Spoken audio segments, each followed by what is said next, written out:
दिल्ली के जंतर मंतर पर वक्फ संशोधन बिल के विरोध में all India Muslim personal law board की अगुवाई में धरना प्रदर्शन हो रहा है। इस प्रदर्शन को कई मुस्लिम संगठन और विपक्षी दलों का समर्थन भी है। AIMIM चीफ असुद्दीन ओवैसी भी इस धरना प्रदर्शन में शामिल है। नमस्कार, मेरा नाम साक्षी दुबे है और आप देख रहे हैं व्यू वन। बीते कुछ समय से काफी चर्चा में है वक्फ अमेंडमेंट बिल। चलिए आज जानते हैं क्या है ये। भारत में वक्फ का कॉन्सेप्ट दिल्ली सल्तनत के समय से चला आ रहा है, जिसके एक उदाहरण में सुल्तान मुइजुद्दीन सैम गौर, जिन्हें मोहम्मद गौरी भी कहा जाता है, की ओर से मुल्तान की जामा मस्जिद को एक गांव समर्पित कर दिया गया था। साल 1923 में अंग्रेजों के शासनकाल के दौरान मुसलमान वक्फ एक्ट इसे रेगुलेट करने का पहला प्रयास था। साल 1954 में स्वतंत्र भारत में वक्फ एक्ट पहली बार संसद की ओर से पास किया गया था।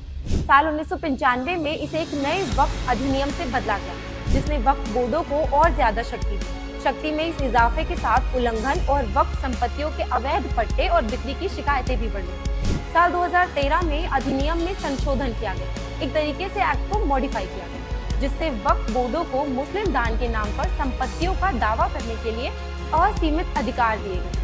संशोधनों ने वक्फ संपत्तियों की बिक्री को असंभव बना दिया। वक्फ इस्लामी कानून के तहत धार्मिक या धर्मार्थ उद्देश्यों यानी चैरिटेबल पर्पस के लिए विशेष रूप से समर्पित संपत्तियों को संभालने का काम करता है। एक बार वक्फ के रूप में नामित होने के बाद संपत्ति दान करने वाले व्यक्ति से अल्लाह को ट्रांसफर हो जाती है और यह अपरिवर्तनीय होती है। मतलब कि एक बार अगर प्रॉपर्टी को वक्फ के अंदर रजिस्टर करवा लिया जाए तो रजिस्टर करने वाले व्यक्ति से वो प्रॉपर्टी अल्लाह को ट्रांसफर हो जाती है, जिससे बाद में बदला नहीं जा सकता। इन संपत्तियों का प्रबंधन वक्फ या किसी अथॉरिटी की ओर से नियुक्त ट्रस्टी या मैनेजर द्वारा किया जाता है। रेलवे और रक्षा विभाग के बाद वक्फ बोर्ड कथित तौर पर भारत में तीसरा सबसे बड़ा भूमि धारक है, यानी लैंड ओनर। वक्फ बोर्ड भारत भर में 9.4 लाख एकड़ में फैली 8.7 लाख संपत्तियों को नियंत्रित करते हैं, जिनकी अनुमानित कीमत 1.2 लाख करोड़ रुपए है। उत्तर प्रदेश और बिहार में 2 शिया वक्फ बोर्ड सहित 32 वक्फ बोर्ड हैं। राज्य वक्फ बोर्ड का नियंत्रण लगभग 200 व्यक्तियों के हाथों में है। चलिए अब जानते हैं कि वक्फ बोर्ड में किन बदलावों पर विचार हो रहा है। सबसे पहला बदलाव, यह बिल मौजूदा वक्फ कानून में लगभग 40 बदलावों का प्रस्ताव रखता है।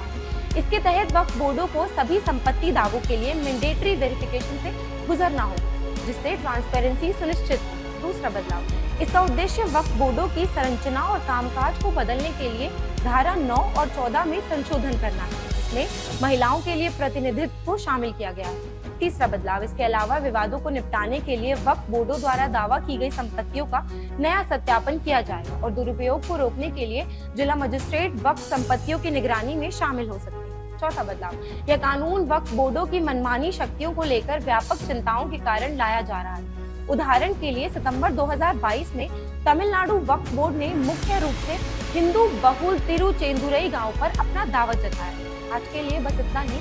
ऐसी तमाम खबरों के लिए देखते रहिए व्यू।